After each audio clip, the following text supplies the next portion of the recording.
আল্লাহ তাআলা কিয়ামতের কঠিন ময়দানে যেদিন স্বামী স্ত্রীকে চিনবে না, স্ত্রী স্বামীকে দেখে পালিয়ে যাবে, বন্ধু বন্ধুরে চিনবে না, পীর সাহেব মুরিদরে চিনবে না, মুরিদ পীর সাহেবরে চিনবে না, দলের কর্মী তার নেতারে চিনবে না, নেতা তার কর্মীরে চিনবে না, বন্ধু বন্ধুরে দেখে পালাবে। এই কঠিন মুহূর্তে সূর্যটা মাথার কাছে চলে আসবে, জমিনটা তামার জমিন হবে, আজকের জমিনের মতো নয়।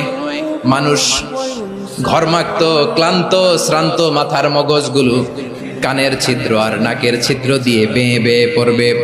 বিশ্বনবী ফরমান, কিয়ামতের ওই কঠিন ময়দানে 7 শ্রেণীর ব্যক্তিকে রব্বুল আলামিন তার আরশের নিচে ছায়া দিবেন।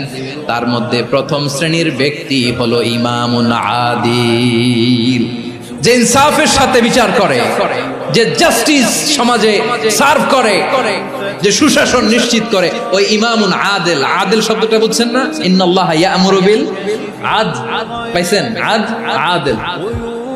7 শ্রেণীর ব্যক্তিকে আল্লাহ তাআলা সুশীতল আরশের নিচে ছায়া দিবেন, যেদিন তার দেয়া ছায়া ছাড়া কোনো ছায়া থাকবে না। এর প্রথম হচ্ছে ইমামুন আদিল, ন্যায়পরায়ণ শাসক। চিল্লায় বলেন সুবহানাল্লাহ।